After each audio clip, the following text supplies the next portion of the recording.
My name is Clara Whitmore, and I never plan to stand at that gate again. The last time I was here, I was 31, holding my husband's hand as they pulled our son's body from the lake behind the house. That image has followed me through every year since, tucked behind every smile, every holiday, every quiet evening in Oregon. We built a new life and tried to forget the old one. Now, 30 years later, I was back. My husband, Robert, passed away 6 months ago, and my children insisted I come here one last time to sign the sale papers. The offer from a mining company, $22 million, was more money than I could ever imagine needing. My eldest son, Michael, called it a blessing. My daughter, Anna, said it would finally close a painful chapter, and my youngest, Luke, just said, "Maybe now you'll sleep through the night, Mom." They meant well. They always do. But standing there with the Wyoming wind brushing through the tall grass, I realized I was trembling. My fingers touched the old padlock on the gate, rusted cold but still familiar. I whispered to no one, "I thought you were gone." The hinges groaned as I pushed the gate open. To my surprise, it didn't resist. The dirt road beyond wasn't swallowed by weeds as I expected.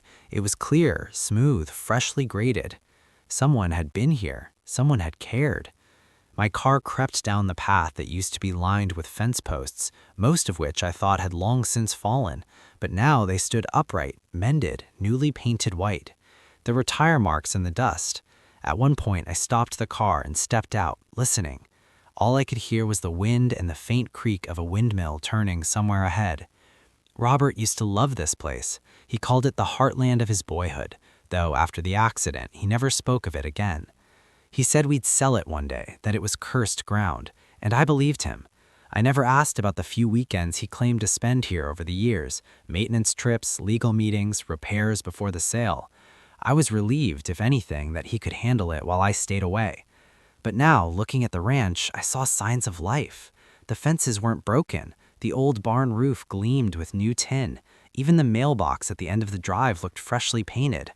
For the first time in decades, a strange thought entered my mind. What if this place wasn't abandoned at all?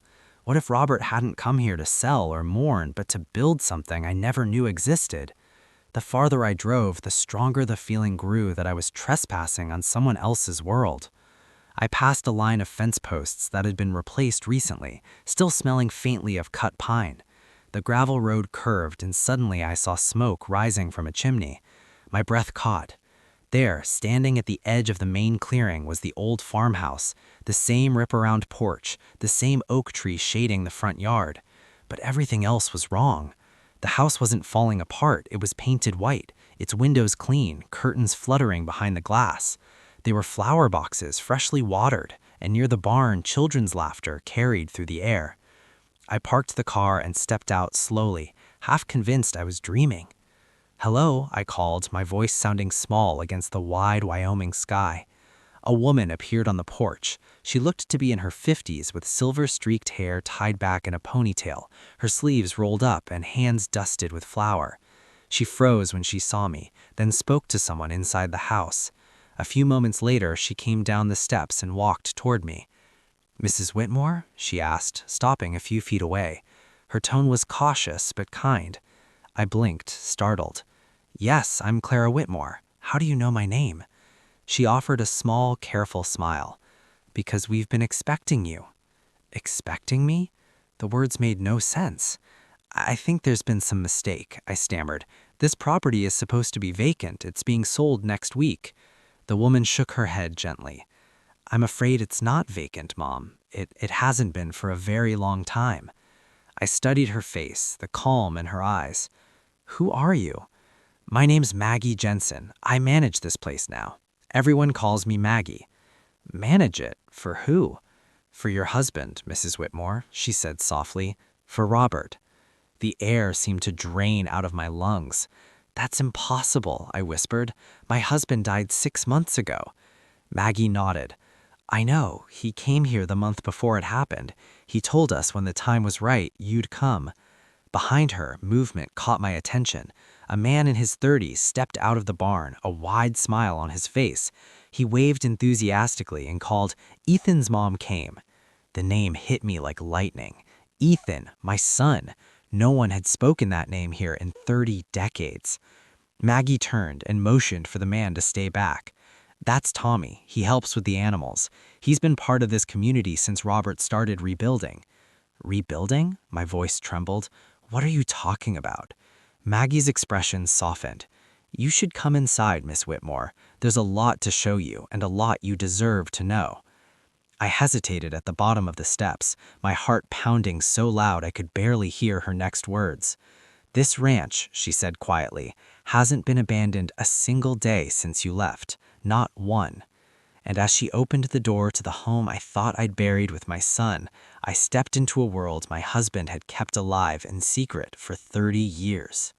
The moment I crossed the threshold, my breath caught. The air smelled faintly of cinnamon and soap. The same hardwood floors Robert and I once polished together stretched beneath my feet, but everything else had changed. Where our living room used to be was now a shared office. Desks lined the walls, each covered with folders and schedules. A large whiteboard displayed meal plans, chores, and medical appointments. I recognized my husband's handwriting in the margins, precise, patient, unmistakable. "What is this place?" I asked quietly. Maggie smiled softly. Home for a lot of people who didn't have one. She led me through the house as she spoke. The old kitchen was larger now, outfitted with 2 stoves and an industrial-sized refrigerator. Someone had added sturdy wooden tables down the center, covered with drawings clearly made by children.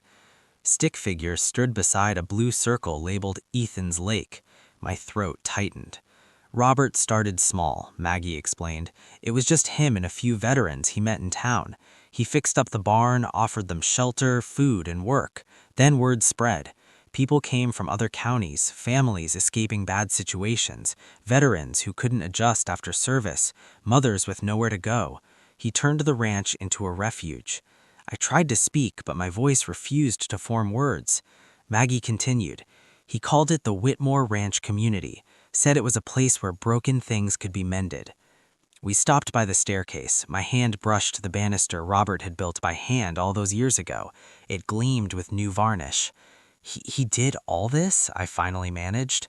Every inch, Maggie said. And he wrote to you every month about it. She reached into her apron and handed me a small wooden box, its lid carved with my name. He asked me to give you this when you were ready. I opened it with trembling fingers. Inside were dozens of envelopes, each neatly dated, spanning decades. For 30 years, Maggie whispered, he wrote to you, letters he never mailed. He said he was waiting for the right time, for when the pain wouldn't destroy you. I stared at the letters, each one a ghost from a life I thought I'd left behind. Outside, children's laughter floated through the open window. Someone was ringing a bell for dinner. The sound of living, breathing joy filled the house that once held only silence. And in that moment, I realized my husband hadn't left behind a secret at all. He had left behind a legacy. That night, I sat alone in what used to be our bedroom, the box of letters beside me. I wasn't sure I had the strength to open even one, but curiosity, no, love, pushed me forward. I reached for the envelope on top. The date read June 1994, just 1 year after we left. My hands trembled as I unfolded the paper. Robert's handwriting stared back at me, steady and familiar. My dearest Clara, if you are reading this someday, know that I came back to the ranch. I told you I was attending a medical conference in Denver, but I couldn't stay away. The lake doesn't frighten me anymore. It feels like the only place I can still find Ethan. I spent the day repairing the dock. Tomorrow I'll mend the barn roof. Work seems to be the only thing that helps me breathe again. Tears blurred the ink. I set the letter down and opened another dated 5 years later. Clara, I met a man named Robert Winters today, a veteran who'd been sleeping in our barn. He has nowhere to go. I told him he could stay as long as he wanted if he helped with the repairs. It felt right. Maybe healing comes from helping someone else survive their pain. Letter after letter painted a picture of a man trying to turn sorrow into something good. He wrote about building new cabins, installing solar panels, hiring a teacher for the children who came with the families. Then I reached one marked August 2002. Inside, the words made my chest tighten. I still haven't told you the truth about that day, Clara. You've carried the guilt for so long, but it was mine to bear. Ethan asked me that morning if he could try fishing alone. I said yes. I promised I'd join him soon, but I got caught fixing the tractor. You were in the kitchen baking his cake, thinking he was with me.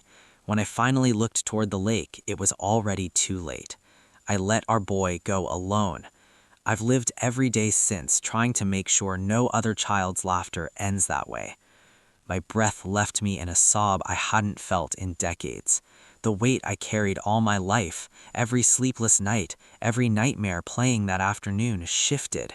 Robert hadn't been escaping me all those weekends, he'd been redeeming himself. The next morning, I found Maggie in the kitchen pouring coffee for the residents. I placed the letter on the table between us. He blamed himself, I whispered. Maggie nodded, her eyes soft. He told me once that guilt is love that hasn't found its purpose yet.